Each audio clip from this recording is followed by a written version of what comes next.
Morning, John. Morning. This is John from Lake Geneva Balloon Company. This is our newest edition of Between the Buoys. We're excited to talk to John this morning about what he does. And I think you have one of the coolest jobs, John, on the planet. Thank you. I do too. Early mornings, but you get to give some customers some great experiences seeing Lake Geneva from far above. So Absolutely. welcome to the lake, John. This morning we're on a brand new 2026 Regal LS6 Surf. Probably our most popular boat for Lake Geneva, 26 feet in length. This boat can do surfing, cruising, and just a great all-around family boat. So John, welcome to Lake Geneva. We're on the water today here. It's a beautiful day here. It's still cold, the water's only about 60, but the air today feels great. So take us back to the beginning, how you got started in the business, maybe what was your vision or why you got started in this business. Because obviously this is a very unique business, but it's early mornings, it could be late nights, watching the weather, calling customers at 3 in the morning. I don't know how it all works out, but take us back to how it started and maybe why it started and kind of what you do. Yeah, absolutely. I was not a fan of hot air balloons. I raised my kids east of Lake Geneva area, and there was a company here in town. I'd see them up in the air every once in a while, but I didn't get like the urge to chase one down or anything. I said, oh, there's a hot air balloon, but that was it. Sure. But we were getting ready to celebrate our 10th wedding anniversary, and I'm a romantic and an adventurer, and I thought, gosh, she'll love this. So I bought a hot air balloon ride for us to go on, and we actually went on our anniversary day the very first time, so no cancellations, which is really uncommon. And we got into the air, and I was probably in the air maybe 15 minutes, maybe. And I turned to her and I said, I got to do this. She goes, well, we are doing it. I said, no, you don't understand. I said, I want to get a hot air balloon and start a business in Lake Geneva flying hot air balloons, which was in direct competition with the guy we're flying with. You probably thought, you're crazy.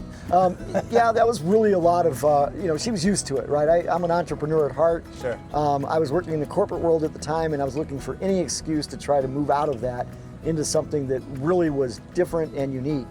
And I found my love in that first 15 minutes of that flight. I actually went to work for the guy the next day, crewing hot air balloons.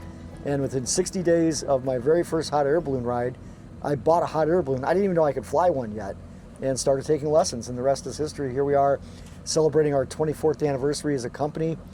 This is my 29th year flying hot air balloons. So the one flight, hooked for life. Yeah, absolutely. Bought your own a couple months later. Yeah. And went into business. It took a couple years of training and going through, the process with the FAA, and then of course insurance is another issue. I needed to get to 100 hours before they'll insure you for commercial work. Okay. So that first year I put together a crew, and I soloed 100 hours in that first year. Wow. And I would fly every opportunity I could get, sometimes twice a day.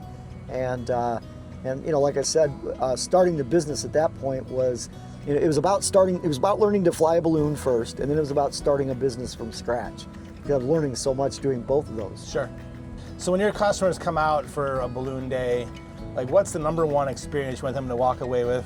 I think most people would call this a bucket list item, at least I did before I got my first flight a couple weeks ago. But I mean, like, what experience do you want them to walk away with? Like, wow, this was great, Yeah. Well, I want them to see the beauty of this area. I mean, the art and the science of hot air ballooning is self-explanatory. I mean, there's just this fascination with hot air balloons. I tell people all the time when they ask me, what do you do for a living? I say, I turn people into 10-year-olds. They're accessing childhood feelings, right? That novelty of doing something for the first time. And of course, the novelty of doing something that probably most of their friends have never done, some of which would say, I would never do that, and you've done that. But it's also not just the ballooning, it's also highlighting really one of the most beautiful areas in the country to fly a hot air balloon, which is the Geneva Lakes area. Yeah, we've got the hills here in Kettle Moraine. Right. We've got the lakes here. We've got Delavan, Geneva, Como. So we've got 3 great bodies of water here to kind of go over and look at. So yeah, just the experience of being able to look down at. Yeah, one of my favorite trips is going from the Burlington Airport back to Lake Geneva along the White River. Oh yeah, it's just kind of a valley, and you see a lot of wildlife, and people can see the White River, which is really we have Great Lakes, but that little river is really a beauty unto its own. Yeah, I mean the balloons I think definitely draw people to be like, wow, like traffic stops, people toot their horns, waving at you. Like it's a pretty great experience. So. It really is, and you know, there are families who will. In fact, when we flew the other night, we landed at Alpine Valley, and I probably had 8 or 9 comments on the post from people who saw us fly over and took pictures and said, "Oh, I just want to tell you how beautiful the balloon was." One lady took a video of her daughter standing out in the backyard, jumping up and down when we came by. And that's the kind of stuff that really, like, I mean, it's emotional for me, because I know that we as a team are providing something that not only the people in the balloon get, but the people on the ground enjoy as well. So John, when a customer is booking their flight, what should they know? Or surprises come up or whatever? Yeah. You know, so. Well, we spend a lot of time preparing people, managing their expectations, because most people have never been on a balloon flight. They don't know anything about it at all. So the first thing that I stress to them is that flights get canceled a lot. I mean, even on a morning flight, I tell people to prepare for 6 to 8 cancellations. It's all due to the weather. Our top priority is keeping people safe. So we will not hesitate to cancel a flight if we think the conditions are going to be beyond our safe parameters. So I think that surprises people. They think, oh, we're going to go on that date the first time. And some people do, right? You guys did. You know, this is the first one we set up. But the truth of the matter is that you know, cancellations, multiple cancellations happen. The other thing they're surprised to learn is that we fly a lot more in the morning than we do the afternoon. And you know, when we meet at 4:30, 4:15 in the morning, a lot of people don't want to do that. And I'd rather go at 6 p.m., yeah. Right? I'd rather go at 6 p.m. Well, Lake Michigan has a lot to do with that, and we end up canceling a lot of afternoon flights because of a sea breeze that comes in off Lake Michigan. It's really in the afternoon. So it's about 90% education. You know, we just go through all that stuff. The wind plays an important role in what we're doing here today. Yeah, absolutely. So, like, how important is the wind, and how do you plan for that, and all those things that go into making this happen? Yeah. So fortunately, I mean, when I started off 27 years ago, we didn't have the kind of resources we do today. You know, one, we have apps on our phone that tell us what the weather is. We've got National Weather Service. You know, I mean, the internet was brand new when I started. We literally would watch the Weather Channel, and it wasn't close enough, right? Sure. So now we have all this technology, you know, with the National Weather Service, their supercomputers, all that stuff. But honestly, you know, you guys saw us put up those little party balloons. Before the sun comes up, we put one up that has a little light inside so we can see it. We call those pie balls, or pilot ball. And that tells me more about the micrometeorology of what's going on here than all of the websites put together. The other big thing is that knowledge. I mean, you know, I've been flying this area for 27 years. I know what to expect. I know the area like it plays out like a game board in my head, and I know where I'm at constantly, and that helps too. But local knowledge is the best knowledge. Yeah, the same amount of water in a boat, you know. Right, absolutely. Today the winds are really light because the high pressure is sitting right over us, so there's not as much steerability as we would like. But you can see the other balloon is way out to the northeast of us right now, and we've kind of settled into like a stationary pattern. We'll go down in a minute to catch that pattern and go that direction because we got a lot of good landing sites this way. So going up and down through these various layers allows you to steer the balloon. You can slow down, you can speed up, but it's based on whatever you get that day. I can't change any of it. We're not like a sailboat, we can't tack. Right. So we're going with the wind no matter where we're going. The wind's in control. Yeah, but there's many times that we launch it at Burlington Airport to the northeast, and the wind direction and speed is something I recognize, and we land right back here at the park we just lifted off from. And it's really impressive to the guests when you tell them before you even leave, yeah, we're gonna try to land at Veterans Park where you parked your cars, and then we land about 100 yards from their cars an hour later. Oh, so great. Yeah, but that's why I say, at this time in my career with 1,500 flights and probably most of those here in the Lake Geneva area, I can do that. I wasn't able to do that when I was a second or third year pilot. Well, the view up here is incredible. We've got Milwaukee to our north here, the skyline we can see up here, Chicago to our south over here. Right behind us, we got Lake Geneva, which is our playground. What a beautiful body of water we get to enjoy here in town. Yeah, love flying over the lake, flying near the lake. We don't always get to do that because some days, frankly, it's just not safe to cross the lake. Sure. And there's not a lot of good landing spots around the lakes, around Geneva Lake especially. Nobody that has a house on Geneva Lake wants us landing on their property for obvious reasons, right? And honestly, the southwest and southeast of the lake is mostly corn and beans, and we don't land in farmers' crops. Sure. We'll land in a hayfield that's cut, Right. But I won't land in corn and beans. And, so we really try to be very aware of our neighbors, rights to their property, right? Because we recognize that we need to have, we're really respectful of their property because we need to be able to land on people's property. And the neighbors that surround the area are generally very accommodating, knowing that we need to access their backyard. We land in cul-de-sacs, we land in people's driveways. So our rule is we just want to leave footprints, right? We don't want to damage anybody's property because we won't be welcome back. And the one thing I can say is the people that live around the Lake Geneva area, they're so accommodating and so friendly to us. We wouldn't be able to do what we do without that cooperation. And like this morning, I mean, we may land in somebody's yard, they have no idea we're coming, right? Sure. And the chase crew that's down on the ground, part of their job is to get out ahead of us and, get that permission. Let them know, hey, we'd like to use your field or your backyard. Is that okay? Well, you mentioned earlier that you've got a pretty special event coming up. Yeah. To celebrate. Can you tell us a little bit about that? Yeah, next year, so in 2027, the Balloon Company will be celebrating 25 years of existence. I've been around enough small businesses to know how few actually survive to 25 years, and when your business is dependent upon weather as ours is, it's even, the odds are even against you in that, right? So we're going to do some type of balloon event here in the Lake Geneva area. I'd like to bring 25 balloons in and do an actual festival. A night glow, so they set up the balloons in the evening after the sun goes down, and we light them up like luminaria, and it's beautiful. And I don't know that I want to do it every year, but certainly 25 years demands that kind of party. Yeah, absolutely. What a celebration that'll be. It's a huge milestone, yeah. Oh, absolutely. Congratulations.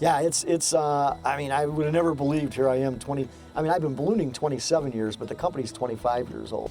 Well, clearly you have a passion for this. It's more than just a business. Yeah. I mean, nothing's going to get you up this time of the morning other than passion and purpose, you know what I mean? Not just the dollars. So. Right. Now, I was a night owl before this. I grew up on a thoroughbred horse ranch, so I'm used to getting up early and doing chores and such, but not recently. But even the team, the crew, the people who come out and stay on the ground, I mean, they're completely passionate about this. It's just not a job, and many of them will go to work after we get done with the flight today. I used to. I worked a corporate job for 24 of my first 27 years doing this. I would do a flight in the morning, go home, grab a shower, and then hit the road and get to work. Well, one thing for sure, this has got to beat muck and stalls out first thing. It's less smelly, that's for sure. Yeah, I really do love it, and I think that's part of it is sharing that passion with people who've never done it. They get up here. Some of them have been waiting, multiple summers sometimes. I mean, if you don't get to go your first summer, then we carry it over to the next summer. And so that anticipation builds up. And honestly, through the whole thing, I mean, I get to see it through the eyes of people who've never done it before, like you guys, like our guests over here.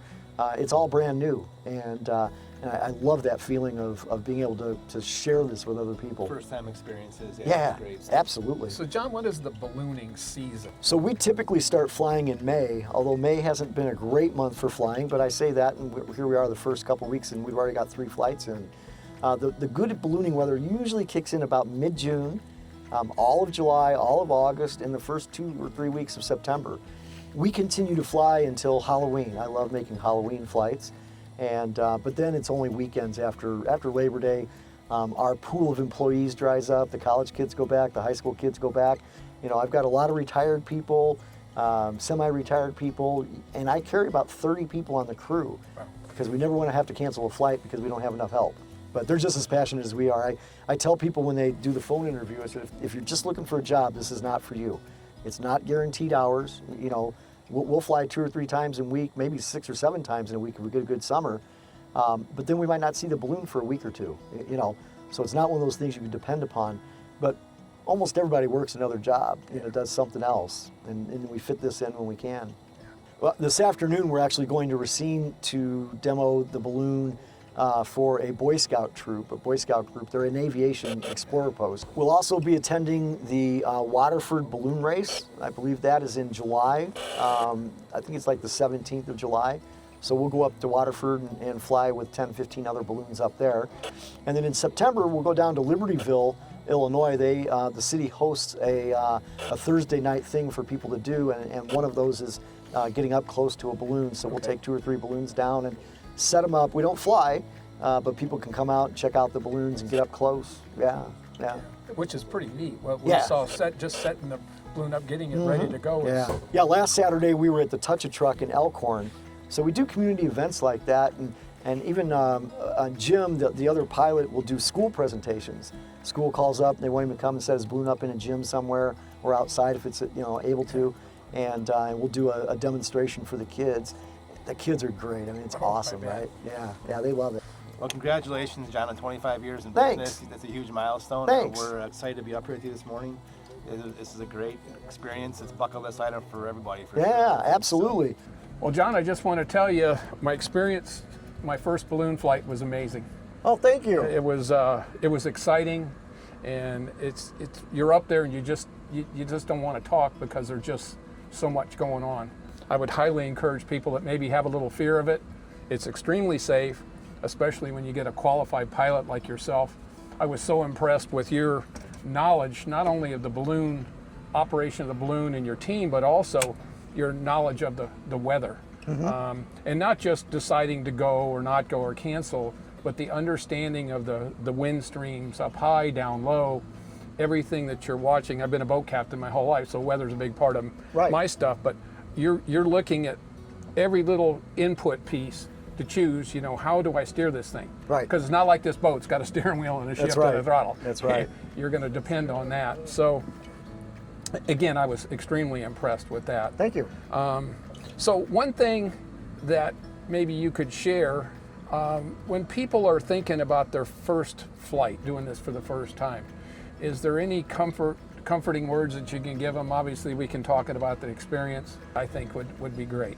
I spent a lot of time with the guests on the phone prior to, they're even purchasing, setting expectations of what they can expect, what not to expect.